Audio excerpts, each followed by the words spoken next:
Hi. So the policy that I will be discussing today is the policy surrounding the implementation of the Ten Commandments within public schools.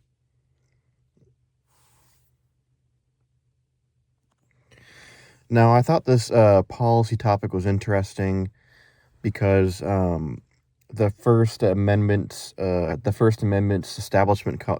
clause states um, the separation of church and state. And it's interesting because people, persist that the Ten Commandments contain important information on, you know, and that it's a good influence on kids in public schools, right? And so it's kind of like the constant tug of war between, like, well, it's a good influence for our kids, but it violates the First Amendment's Establishment Clause, which, does state the separation between church and state. On people who are religious or not religious. It's like the American Constitution or like religion. And so there's this constant, like I said, tug of war, and this little niche, which is this policy that people want to push through. And, I'm just curious to see where that goes if it hasn't already been passed to some sort of degree. Now, the governments that hold the responsibility over whether whether this law passes or not are the state governments right now. And these governments include the state governments of Texas, Louisiana, Arkansas, and Alabama currently. There has been some conflict with the federal government in blocking this policy from passing in the establishment of the first clause, separation of church and state. But mostly, these laws have recently been allowed to pass just to a certain degree. For example, on April 21st of this year, the U.S. Court of Appeals for the Fifth Circuit upheld a Texas law requiring Ten Commandments posters in public school classrooms, ruling that it does not violate the First Amendment. The court noted that the law does not violate the Establishment Clause, allowing for passive displays. So again, this is just one example. This policy is trying to be implemented statewide, currently in 4 states so far. And like I just mentioned, the federal government, there's some conflict with the first Establishment Clause with separation of church and state. But, they're claiming that it's a passive thing, so it's not like actively participating with the Ten Commandments, trying to be a part of public schools. So they're trying to fit into that niche that I was describing earlier of trying to put the Ten Commandments into schools without having them in schools. So it's a little bit of a interesting, funny conflict we have going on here. As opposed to the local counties participating or just being involved with the dispute between the federal government and the state government over whether the Ten Commandments should be passed in public schools or schools beyond, with the First Amendment stating the separation between church and state. The local governments have a little say in what they're being commanded to do, since there's a hierarchy between them and the state government. However, there are some people who are, below the local government or who are a part of the local government who are placing some lawsuits regarding the Ten Commandments and why they should not be placed within schools. So, this is what governments are involved within this policy so far.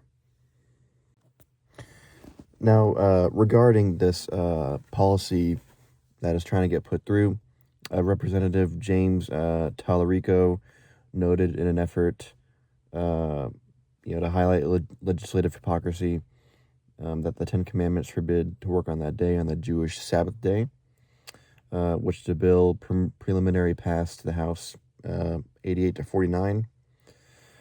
In addition to that, beforehand, Governor Greg Abbott actually signed Bill 10, despite a federal court ruling that a similar Louisiana law violated a constitutionally required separation of church and state, which in May the proposal passed the Senate 28-3. And then moving forward, Senator Phil King, a Republican from Weatherford, the bill requires every classroom to be visibly display a poster sized at least 16 by 20 inches. The poster can't include any text other than the language laid out in the bill, and no other similar posters can be displayed in terms of the Ten Commandments. As well, Representative Candy Noble she stated that it is incumbent on all of us to follow God's law, and I think we would all be better off if we did. Who is a Republican from Lucas, who is carrying the bill in the House. As well, Texas Attorney General Ken Paxton, a Republican, called the ruling a major victory for Texas and our moral values, stating the Ten Commandments have had a profound impact on our nation, and it's important that students learn from them every single day. Now, back in 2025, when Senate Bill 10 was still being discussed regarding the Ten Commandments in public schools, Attorney General Ken Paxton also stated from the beginning, the Ten Commandments have been irrevocably intertwined with America's legal, moral, and historical heritage. Schools not enjoined by ongoing litigation must abide by Senate Bill 10 and display the Ten Commandments. The woke radicals seeking to erase our nation's history will be defeated. I will not back down from defending the virtues and values that built this country. So, these are some of the people, specifically political representatives, that stated their opinions, mostly positive, not really negative, for the policy. Another organization that approved of this was the State Board of Education, which approved Bible-infused teaching materials. However, an organization that disagreed with this policy was the American Civil Liberties Union, who said in a statement that they were extremely disappointed by the decision, stating the court's ruling goes against fundamental First Amendment principles and binding U.S. Supreme Court authority. The First Amendment safeguards separation of church and state, as I've stated multiple times earlier, for this policy, for the disagreements or agreements going forward, and the freedom of families to choose how, when, and if to provide their children with religious instruction, in which they state, this decision tramples those rights. So overall, at least for the general population, they'd probably be voicing their opinions to the representatives that I specifically stated earlier, or an organization that approved it positively was the State Board of Education a couple years ago, back in 2024.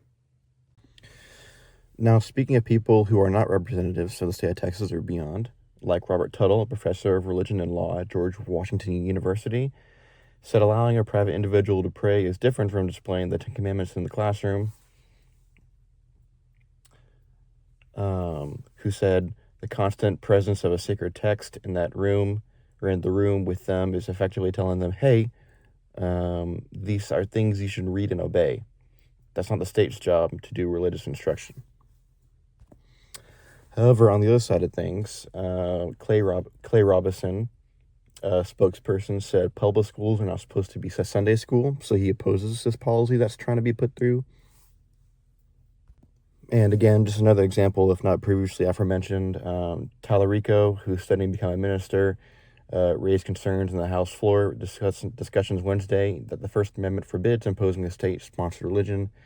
My faith means more to me than anything, but I don't believe the government should be forcing religion onto any American citizen, especially our children. I'm a Christian who firmly believes in the separation of church and state, in which this is an example of, and again, another representative opposing this policy that's going to be put through. Now, continuing for the people who negatively oppose this policy of implementing the Ten Commandments within public schools, a group of families from multiple religious backgrounds believes that this law would violate the First Amendment. According to them, students in classrooms with the Ten Commandments posters will be forcibly subjected to scriptural dictates day in and day out. a situation that violates the fundamental religious freedom principles that animated the founding of our nation.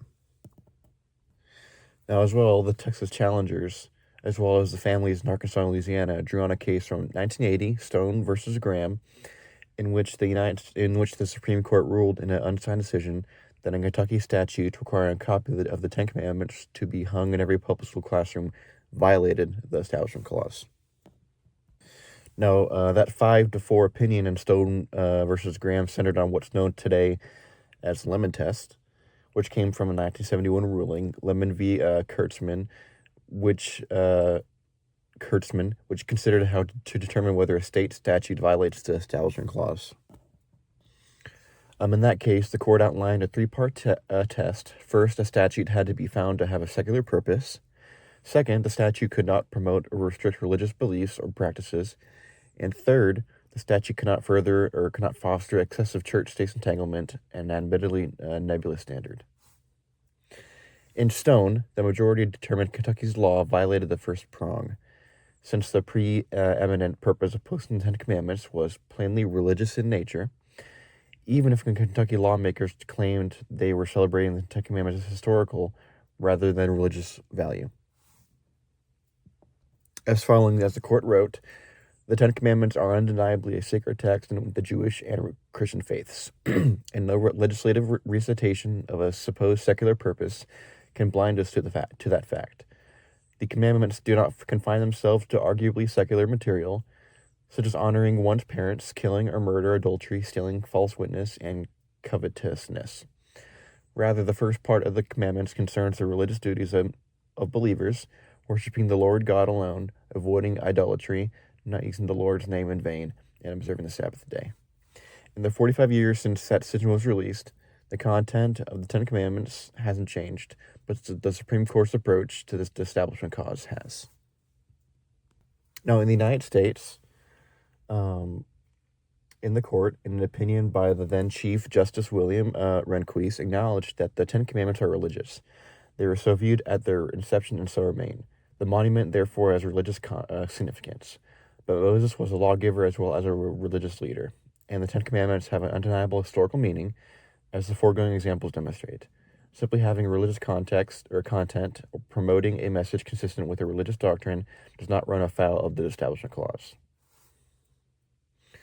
In his concurring opinion, Justice Stephen Breyer wrote that the display of the Ten Commandments in public schools must clear a higher legal bar, given the impressionability of the young, but said that the Establishment Clause does not justify a blanket ban of such displays in public spaces. He also wrote, to reach a contrary conclusion here, based primarily upon the religious nature of the tablet's text would, I fear, led the law to exhibit a hostility toward religion that has no place in our Establishment Clause traditions. So overall, with all of these aforementioned representatives and people who are not representatives but still have a voice, as to those who aren't active in the government but still have a voice in making this policy pass or not, there are a couple of negative and positive opinions people have which would affect whether this law passes entirely or not. Now, for the future of this policy, I predict that there's going to be a compromise between the separation of church and state and religion coming forth in at least the state of Texas.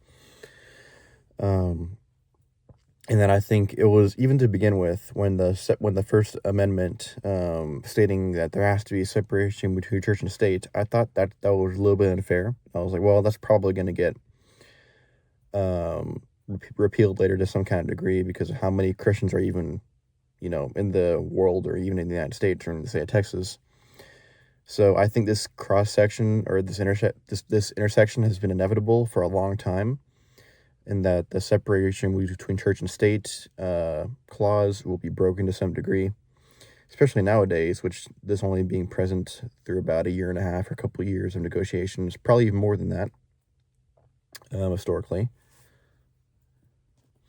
And again, another example of this, people trying to attempt to break that First Amendment was in Kentucky in 1980 with a similar law, in which the Supreme Court ruled against it for this for people trying to break that First Amendment, trying to implement religion within their state, which led to a 2019 Supreme Court decision in Kennedy v. Bremerton School District, which found that a football coach could lead players on the field after games specifically.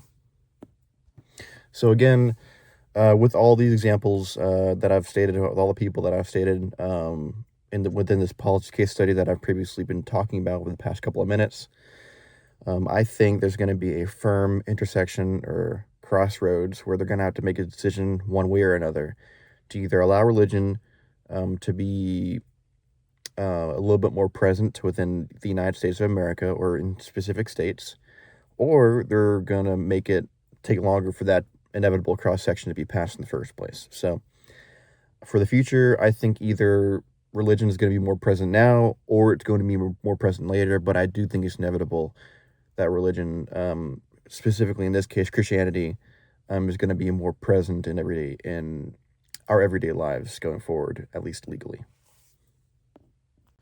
And I'm saying this in light of April 2026 with the Fifth Circuit Court of Appeals upholding this Texas law, stating that the Ten Commandments are intertwined with America's legal, moral, and historical heritage. As of this, I'm editing this project because this literally just happened in last month. So I just wanted to add that as well in this case. As well as beforehand with the Texas Senate Bill 10, the law requiring as of September 1st, 2025, that Texas public elementary and secondary schools display the Ten Commandments in a conspicuous place in each classroom.